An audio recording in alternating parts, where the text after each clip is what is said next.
Tonight on Greater Boston from the Boston Public Library, with a deadly heat wave in Europe and temperatures threatening to break records across much of the U.S., Northeast Clean Energy Council President Joe Curtatone and Tuft's Climate Policy Lab Director Amy Myers Jaffe join me on what we can do about climate change now that Joe Manchin and the Supreme Court have spoken. And finally, the death of Shawn Drumgold, who was wrongfully imprisoned for nearly 15 years on a murder conviction that was later thrown out. His defense attorney joins me on the struggles he and far too many others like him have faced, even after they are freed. An historic heat wave in Europe has killed more than 1,000 people so far in Spain and Portugal, is melting infrastructure, and has sparked wildfires across the continent. Average temperatures have been around 36 degrees Fahrenheit above normal in the UK, reaching above 104 degrees at London's Heathrow Airport and 115 degrees in parts of Spain. Central Asia is in the midst of a heat wave right now as well, with temperatures 20 degrees above normal. And here in the U.S., more than 100 million people are currently under heat advisories or excessive heat warnings. In some areas like Texas, the heat is already causing strain to the state's electric grid, as temperatures in major cities like Dallas soar to around 110 degrees. Here at home, we're in day one of what's expected to be a prolonged heat wave, with Boston Mayor Michelle Wu among those declaring a heat emergency, saying yesterday, quote, "It is clear that a changing climate is a risk to our health and communities." Most scientists agree that climate change is to blame for what's going on in Europe and Texas as well, but as for a plan of action to fight it, that's a lot less clear-cut. President Biden had proposed the plan to cut U.S. emissions in half by the end of this decade, but West Virginia Democrat Joe Manchin, or Saboteur Joe Manchin, as Bernie Sanders calls him, joined Republicans in blocking the proposal. And then there's the Supreme Court, which, when not busy making reproductive care harder to get and weapons easier to get, is stripping some of the regulatory authority of the EPA. Now it appears Biden is taking things into his own hands, with the reports of a planned trip to Massachusetts tomorrow, where he's expected to announce new executive action on climate, although just how far he might go is still unclear. And of course, whatever it is likely to be challenged again in the country's highest court. So as the world burns, literally, what can be done to combat a climate crisis that so many have worked for years to politicize? And how much time do we realistically have left to act? I'm joined by Joseph Curtatone, former mayor of Somerville, now the president of the Northeast Clean Energy Council. Also joined by Amy Myers Jaffe, research professor and managing director at the Climate Policy Lab at Tufts University's Fletcher School of Law and Diplomacy. Joe and Amy, thanks so much for being here. Thanks for having us. Amy, starting with you, if I can. So much of the planet is burning. We have a corporate-friendly court, a fossil fuel-owned Congress. Yet in the New York Times poll the other day, virtually nobody lists climate as their top priority. 1% overall, 3% even among people under 30. Why is the number so pathetically low? Well, I think that so many things have happened in the last year, whether it's the pandemic or inflation. And so people, even watching the news about the war in Ukraine, so I think people are just overloaded with crisis. And I think the climate crisis, takes sort of a backseat to some immediate problem that's happening today. But really, the immediate problem happening today is very much attached to the climate crisis. So I think the polling is quite disappointing. And we still have time to act. Mm-hmm. And so on some of these other problems, there's things we can't control. But on climate change, there really are things that individuals can do. There are things we can ask our government to do. Well, can we talk about those in a second? I want to stay on the poll with you for a second, Joe. Picking up on what Amy talked about the immediacy, what a number of analysts have said about this poll beyond Amy is a variation on that theme, is most people in this country don't consider the climate threat imminent. It's somewhere far off. They don't deny that it's a problem, but it's down the line. Where's the failure? Where's the disconnect? Because as Amy said, it is immediate. Yeah, I'm not surprised by that poll, even though it's humbling. It should be shocking for us, but should it be a surprise? Because what we've lacked in this effort on climate action is a narrative that is human, that plucks the value string. I think to Amy's point, we are crisis worn. The Damocles of a crisis is clear. And in my organization, we lead the climate tech, clean energy industry. And one of the important pieces of the narrative that we are going to emphasize is there's certainly the Damocles of the crisis. We see that in the news, like the examples, Jim, you give. We see that every day around the world, but also the opportunity to carve a new economy, unlike anything we've seen in recent history. And the absence of that narrative, compounded by the crisis of a pandemic so much, has done a few things. Either people believe, what can I do that will really have an impact? Have we gone too far, or is it real? Or we're in a bit of a denial. And that's human nature. And we need to make sure we keep going at the narrative, but we connect with people's value strings. Well, Joe, you have a recent piece in Commonwealth Magazine. You talk about Charlie Baker's request for more than $1 billion from the Recovery Act for climate resiliency. Massachusetts is one of the states taking the lead, attempting to fill the hole that the feds have left, correct? That's correct. You mentioned it with the Supreme Court's decision and the efforts, lack of efforts by Senator Joe Manchin, whether it's or maybe his explicit efforts to thwart President Biden's agenda, and extremely hopeful and keeping our fingers crossed that he takes executive action, declares a national climate emergency, which will allow him great leeway to take necessary steps. The Biden administration has always done a lot of things, certainly around wind and solar and unlocked markets, but states now are leading. And we're seeing that really across the country, but in New England, we've seen that Rhode Island and Connecticut took big steps towards, this year with 100% clean energy electricity laws. Massachusetts has a few short weeks to take a step in that same direction, but done a lot of great work. We are cautiously optimistic they will. Governor Baker has led in this and is really looking to make a major investment, which we applaud, on the climate technology industry, not unlike what we did around life sciences, as you recall, Jim, many years ago. And look how that's paid off. This is an opportunity that if we dare to take it, would unlock an economic opportunity in a way that leads with equity that we haven't seen. And so when even in our lifetimes have we seen such an important cause like climate action inextricably tied to not only business development, but economic opportunity. Yeah, but that's the message we have to hammer home. Joe Curtatone, you say all across the country, and you then cite, obviously, New England, Connecticut, and Rhode Island. Sure. What do they have in common? The two states are led by Democrats. There is a red-blue state divide on this whole issue of states doing what the feds are not, Joe, is there not? Well, there is, but however, there are great examples where states have led. I mean, when will I ever give Texas an example when a state is led? But Texas is a good example where the wind and solar infrastructure upheld their grid during the hottest months.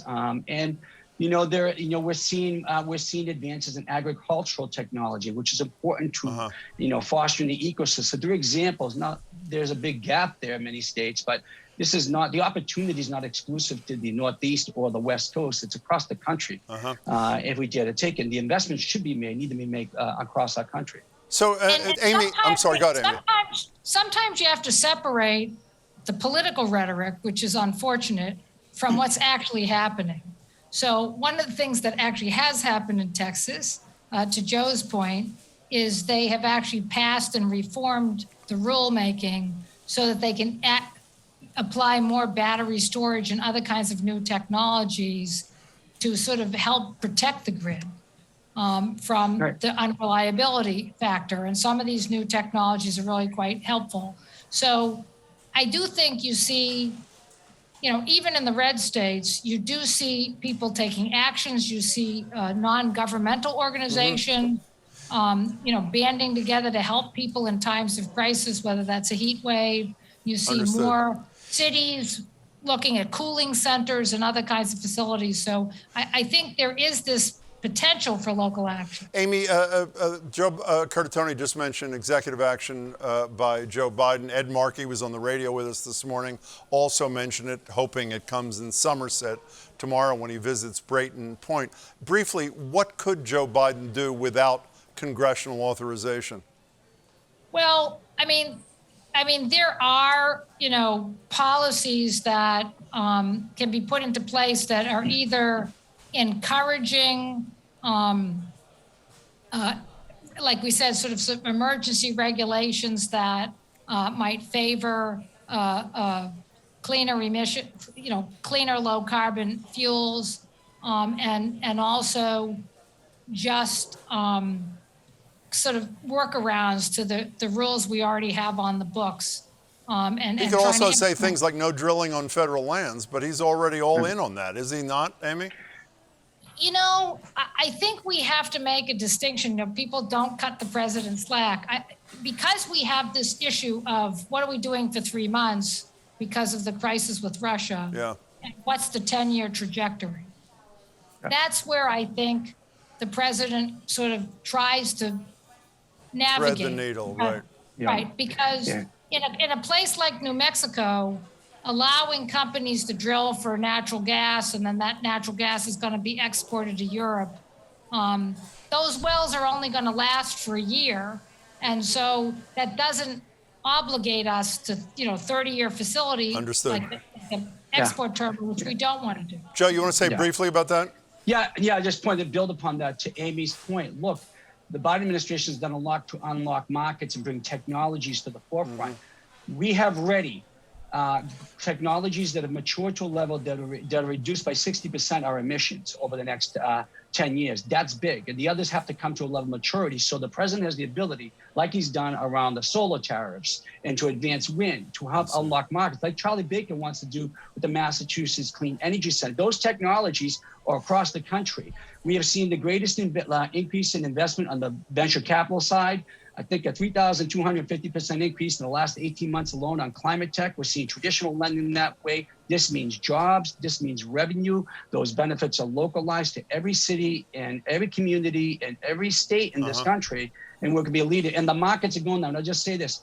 Clean energy jobs have outpaced fossil fuel jobs, not because they're taking jobs, but because industries like coal, where our friend Senator Manchin comes from the state, big on coal, those industries have changed because of machination and technologies. You need less people power to do the work. So that's already happened in global markets. And today, as we speak, there are billions of dollars ready to be deployed on climate technologies and clean technologies that will help buffer us against inflation, because we know inflation impacts, negative impacts will lag.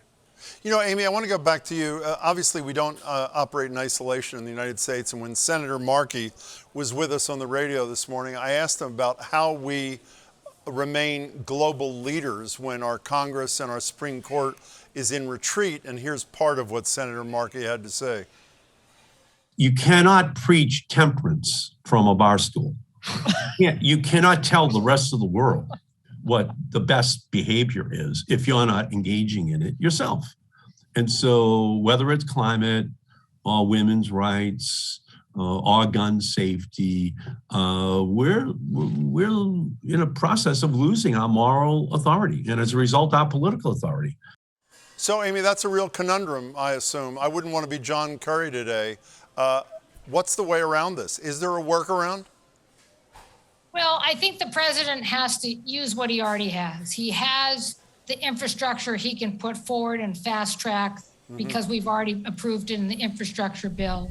The EPA still has regulatory authority over power stations. There's still regulatory authority over, emissions for individual power stations. Individual power stations. Right. There's still the potential to do things in other sectors, which may be challenged in the courts. I mean, that's always the risk of executive action. But in the end, sometimes states do things that the president can build on. So, for example, state of California has declared they're going to put in a ban on the sale of gasoline cars after 2035. Yeah. And they're a big market. So if you're a car company today, are you going to continue to add, new facilities, to keep building, gasoline and diesel trucks? Maybe not, because California is such a big market. So to the extent that the president gets behind charging stations and helps, Connecticut Green Bank and the Massachusetts government in funding and implementing, charging stations, those cars are going to come one way or the other, whether the Supreme Court rules against an EPA regulation. And we have, other areas, what's our policy on emissions from trucks? There are just still a lot of areas Yeah. where the Supreme Court has not ruled it down. If you know Beyond the power if you know of an available EV, Amy, you'll give me a buzz. Joe, I only have 30. I did get one. Call I'm me looking for after one, the Joe. show. Hey, Just- Joe, I only have 30 seconds left. I'm sure you're asked the question all the time, which is, what's the point of no return and how close are we to it? What's the answer to both those questions? I wish there was quickly? a bright line, but we know the impacts of the climate crisis are cumulative. You can't unwind it all. It builds upon each other. So we need to continue bringing technologies to market, delivering our climate action goals, building this new economy, and move to the just, rapid, and equitable transition to a clean energy future. This is about leadership and values. It's not exclusive to one party versus the other. We see Republican leaders and Democratic leaders leading on this in cities as well. This is how we do it. If it's state by state, city by city, region by region, we will help lead this transition. Joe Curtatone, Amy Myers Jaffe, good to have you both. Thanks for your thoughts. Appreciate it. Thanks for Thanks, having Jim. us. Next up, Shawn Drumgold was just 23 years old when he was arrested for a murder he always maintained he did not commit. When 12-year-old Darlene Tiffany Moore was killed by gang crossfire in Roxbury back in '88, he told police that he was blocks away with friends. But he was convicted anyway based on witness testimony and spent nearly 15 years of his life in prison. Then in 2003, he learned in Boston Globe reports that witnesses said police had bullied them into testifying against him, including one man who later recanted his statements, telling the Globe police fed him details about the murder, none of which were disclosed to his defense. Shawn was released later that year at age 39 after an appellate court judge threw out his conviction and prosecutors declined to retry his case. A year after that, he filed a federal civil rights lawsuit against the officer behind the recanted testimony and ultimately won a $14 million judgment from the city of Boston. Then the city fought back hard and convinced the judge to declare a mistrial in the first civil rights case. Ultimately, in 2014, prosecutors agreed to a $5 million settlement.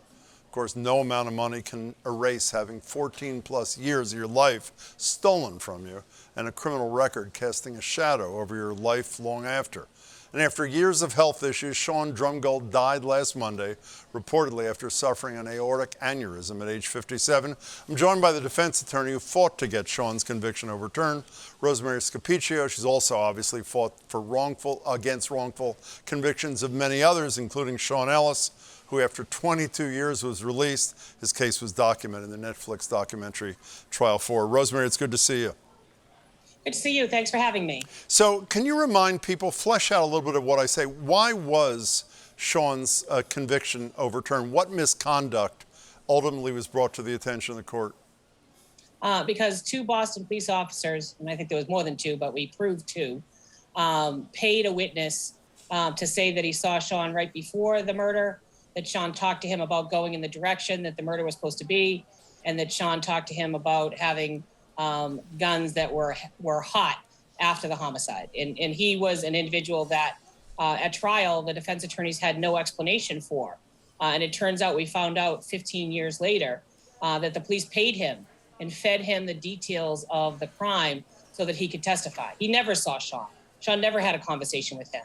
But they had him testify to that effect so that they could put him away for life for a crime he didn't commit.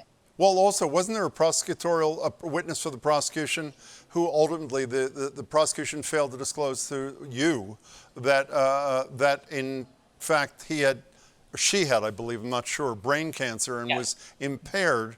That was information that needed to be provided to the defense that was not as well, correct? Yes. So Mary Alexander was a witness who claimed she looked out the window while the jury was on a view and Shawn was there.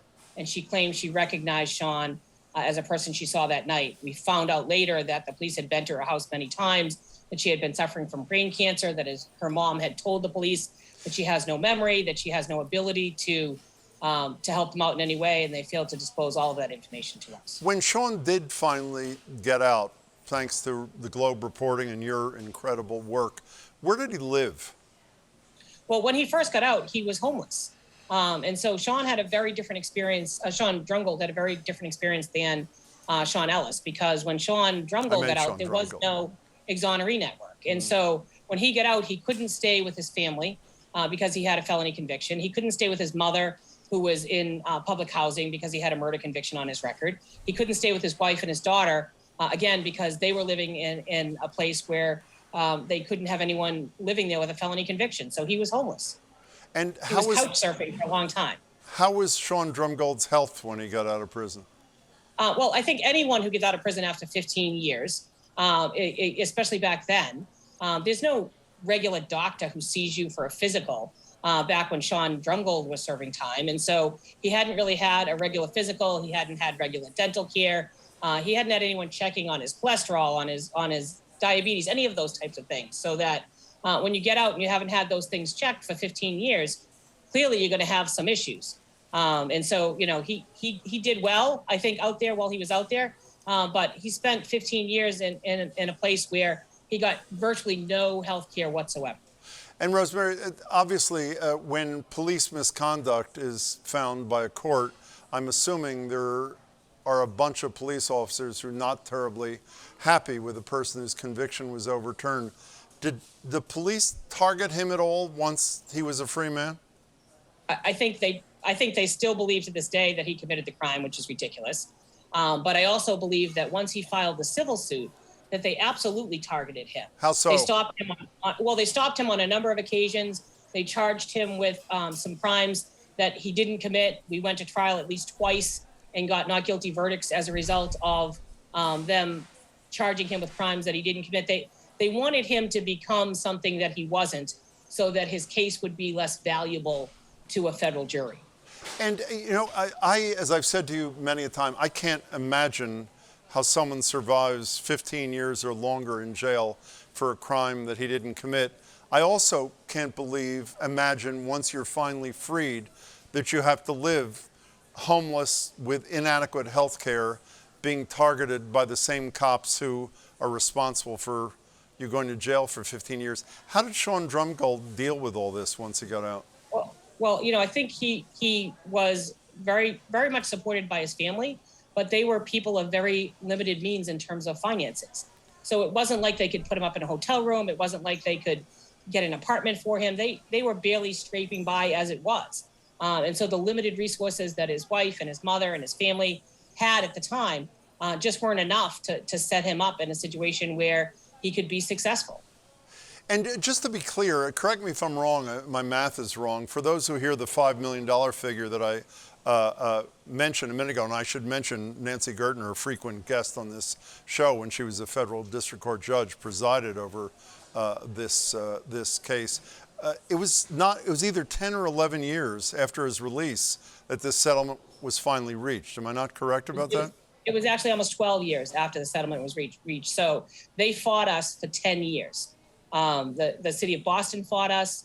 The state of Massachusetts fought us. So we filed for compensation both under the Massachusetts innocence statute, and we filed a 1983 claim in federal court. And we tried the case the first time around to a hung jury. And there were a number of appeals as to whether or not there could be a second trial. We tried the second trial in front of Judge Gertner again, where we got a $14 million jury verdict. Right. They appealed that again. And the whole time, Shawn is still trying to keep his family together. He's trying to keep himself together. But he's now 10 or 11 years out of jail, still without any compensation for the 15 years and 2 months that they stole from him. It's unimaginable. On a bright note, I guess, and obviously it doesn't come in time for Shawn Drumgold, but your other client, the other Shawn Ellis, has been involved in this Exonery Network. And I hear in this House budget, the Beacon Hill budget, $250,000 is appropriate. Not a huge amount, but at least the start through the Innocence Project that will fund what kind of work that they're trying to do. Well, Shawn Ellis, together with Ray Champagne and Victor Rosario, started something called the Exonery Network. Mm-hmm. What the Exonery Network does is to try to provide a support system, a system of empowerment for people who are released after having served wrongful convictions. So the members of the Exonery Network volunteer to go pick these people up if they don't have any family members. They give them a gift card to try to get toiletries, to try to get some clothing that doesn't say DOC on it. Just to try to give them, a little bit of money to get some food. They try to get them a cell phone because most of them don't know how to use a cell phone. And very often they try to give them either a computer or access to a computer so they can try and find a job. And so that's sort of the the physical aspect of the Exonery Network. What I think is more important is the emotional aspect of the program, where these men and women meet at least once a week in a circle where they try to discuss what's happening with them. But more than that, they provide emotional support for each other, so that if you are having that dark day about all the time that was stolen from you, you could, text or call one of these guys at 3 a.m. and they will come get you. They'll take you for a cup of coffee. They'll take you for a ride. They'll walk you through it because they've experienced what you've experienced. I think that makes a huge difference in terms of what's happening. So instead of being stuck in that dark, dreary place, I understand. They find a path forward and they find it together. And I think that's so important. It's unbelievable. The state wrongly puts you behind bars, takes 15 years of your life, is forced to let you be free, and then you're not really free thanks to the complete inattention of the state that's responsible for. In any case, before you go, when you and Shawn Ellis were with me after he was released, you talked about the fact that, occasionally, thanks to incredible work of the Innocence Project, people like you, great reporters, individual injustices are righted. But I think what you said after the Shawn Ellis thing is that every case that the dirty prosecutor or cop in this case was involved in should be looked at, rather than it being incumbent on that individual to reach out to the state. One, did I get you right? And two, is any of that being done anywhere? Yes, you absolutely did get it right. It's a systemic problem within the criminal justice system. And two, nothing is being done. Nobody is looking at these cases in any systemic way to say, wait a minute, if this police officer lied in the Drumgold case, maybe he lied in another case. If he lied in the Ellis case, if he lied in the Rosario case, if he lied in the, in any of these cases, maybe there is some need to look at it on a systemic basis, but it's not happening. The programs right now that are post-conviction integrity programs, they're either not being funded correctly or they're not caring to do the investigation that needs to happen to be able to address this problem on a more global way. Rosemary Scapicci, I only have 30 seconds left. Can you spend those seconds telling us a little bit about what kind of person Shawn Drumgold was? Shawn was a family man. He loved his family. He loved spending time with them. He loved spending time with his friends. He had a lot of friends in the neighborhood. He had, very close friends that supported him for a period of time after he was released. And I think more than anything, Shawn could have benefited from the Exonery Network, which I'm so sad that he didn't get the opportunity to do.